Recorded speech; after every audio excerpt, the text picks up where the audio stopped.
The Life Triumphant, Mastering the Heart and Mind by James Allen. Forward. Every being lives in his own mental world. His joys and sorrows are the creations of his own mind and are dependent upon the mind for their existence. In the midst of the world, darkened with many sins and sorrows, in which the majority live, there abides another world, lighted up with shining virtues and unpolluted joy, in which the perfect ones live. This world can be found and entered, and the way to it is by self-control and moral excellence. It is the world of the perfect life, and it rightly belongs to man, who is not complete until crowned with perfection. The perfect life is not the faraway, impossible thing that men who are in darkness imagine it to be. It is supremely possible and very near and real. Man remains a craving, weeping, sinning, repenting creature just so long as he wills to do so by clinging to those weak conditions.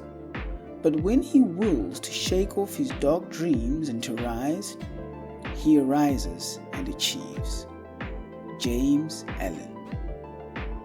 Hail to thee, man divine, the conqueror of sin and shame and sorrow, no more weak. Worm-like and groveling art thou? No, nor wilt thou again bow down to things that weak. Scourgings and death upon thee, thou dost rise, triumphant in thy strength, good, pure, and wise. Chapter 1, Faith and Courage. For those who will fight bravely and not yield, there is triumphant victory over all the dark things of life. I state this at the beginning that the reader may know there is no uncertainty about it. In the course of this book, I shall show what are the elements, in character and conduct, which go to build up the life of calm strength and superlative victory. To stand face to face with truth, to arrive, after innumerable wanderings and pains, at wisdom and bliss, not to be finally defeated and cast out, but ultimately to triumph over every inward foe. Such is man's divine destiny, such his glorious goal, and this every saint, sage, and savior has declared. In the present stage of the life of humanity, comparatively few reach this place of triumph, though all will reach it at last. Yet there is a glorious company of perfect ones who have attained in the past, and their numbers being added to with each succeeding age. Men are as yet learners in the school of life, and most men die learners, but there are some who, in this life, through fixity of purpose and strenuous fighting against darkness, pain, and ignorance, acquire a right knowledge of life and pass joyfully beyond the pupil stage. Man is not to remain forever a schoolboy in the universe, to be whooped for follies and errors.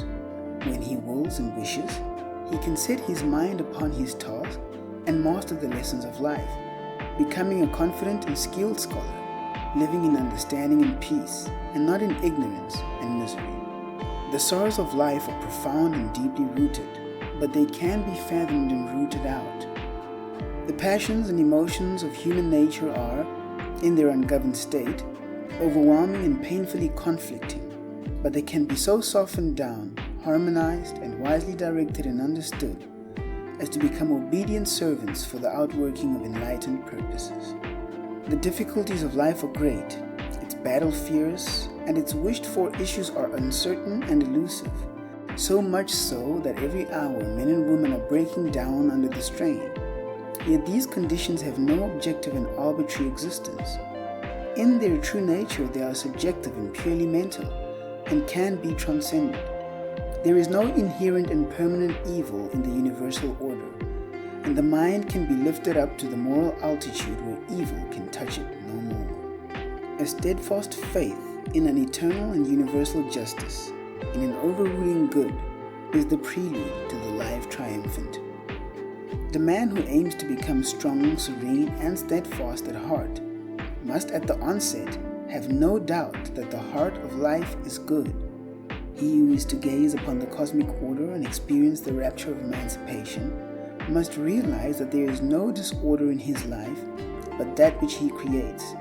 This realization is difficult, so prone is the mind, in its imperfect stages, to self-pity and self-justification, but it can be attained and must be attained by him who is to live the freed life. At first, it must be believed, and the belief must be adhered to until it ripens into realization and knowledge. The sufferings of life are greatly reduced when they are accepted as disciplinary experiences, and the man of faith does so accept them. The sufferings of life are transcended and put away when all experiences are accounted good and are utilized in the development of character, and the man of knowledge does so regard and utilize them. Faith is the great dawn which precedes the full and perfect day of knowledge. Without it there can be no attainment of strength, no permanent security of heart. The man of faith does not succumb when difficulties present themselves. He does not despair when troubles overtake him. However steep and dark his path may seem, he looks forward to a brighter pathway ahead. He sees a destination of rest and light beyond. They who have no faith in the triumph of good ignominiously succumb to the elements of evil. And this must be so, for he who does not elevate good elevates evil. And seeing evil as the master of life, he receives the wages of evil. There are those who, having yielded to defeat in the battle of life, talk thoughtlessly about the wrongs they have suffered at the hands of others. They believe, and try to make others believe, that they would have been successful or rich or famous but for the treachery and villainy of those about them. They tell, for the 1000th time, how they have been deceived, defrauded, and degraded by others. They imagine that they themselves are all trust, all innocence, all honesty and good nature, and that nearly everyone else is all that is bad and malicious. They tell how they would have been just as prosperous and honored as others if they had been as selfish as those others, and that their great drawback and chief source in themselves of their failures is that they were born with too great an endowment of unselfishness. Such self-praising complainers cannot distinguish between good and evil, and their faith in human nature and the goodness of the universe is dead. Looking upon others, they have eyes for evil only. Looking upon themselves, they see only suffering innocence. Rather than discover any evil in themselves, they would have all humanity bad. In their hearts, they have enthroned the wretched demon of evil as the Lord of life, and see in the course of things only a selfish scramble in which the good is always crushed and the evil rises triumphant. Blind to their own folly, ignorance, and weakness, they see nothing but injustice in their fate, nothing but misery and wretchedness in their present condition. He who would have even a useful and successful life, yet alone a spiritually noble and victorious one, must at once root out and cast away this wretched condition of mind that negates all that is good and pure and gives preeminence to all that is base and impure. Misfortune, misery, and defeat most surely await the man who believes that dishonesty, deceit, and selfishness are the best weapons whereby to achieve a successful life. What courage and strength can a man develop, and what quiet and happiness can he enjoy, who believes that in order to keep pace with others, he must continually deny and discourage the better qualities of his nature? The man who believes that evil is more powerful than good and that bad men have the best of life is still involved in the elements of evil, and, being so involved, he suffers, must necessarily suffer, defeat. It may appear to you that the world is given over to wickedness, that the bad prosper and the good fail, that there is nothing but chance, injustice, and disorder. But do not believe this. Regard it as an elusive appearance. Conclude that you do not see life as it really is, that you have not yet fathomed the causes of things, and that when you can look upon life through a purer heart and a wiser mind, you will see and understand its equity. And truly, when you do so look at life, you will see good where you now see evil, order where now appears disorder, and justice where now injustice seems to prevail. The universe is a cosmos, not a chaos, and the bad do not prosper. It is true there is much evil in the world, otherwise there'd be no necessity for moral aims. But there is also much misery in the world, and the evil and misery are related as cause and effect. It is equally true that there is much good in the world, and much abiding gladness, and the good and gladness are related as cause and effect. He who has acquired that faith in the power and supremacy of good which no apparent injustice, no amount of suffering and no catastrophe can shake, will pass through all emergencies, all trials and difficulties, with a sublime courage that defiles the demons of doubt and despair. He may not succeed in all his plans. He may even encounter much failure, but when he fails, it will be that he may frame nobler purposes and ascend to higher achievements. He will only fail in order to reach a success greater than that of which he first dreamed. His life will not, cannot be a failure. Some of its details will fail, but this will be but the breaking of weak links in the chain of character and events, in order that the whole may be made strong and complete. There is an animal courage which can calmly face the fire of an enemy in battle, or the fierce rage of beasts, but which fails in the battle of life and breaks down when confronted with the beasts that rage within one's own heart. It requires a higher, diviner courage to remain calm in the hour of deprivation and calamity than in the heat of battle, to overcome self and to overcome another. And this diviner courage is the companion of faith.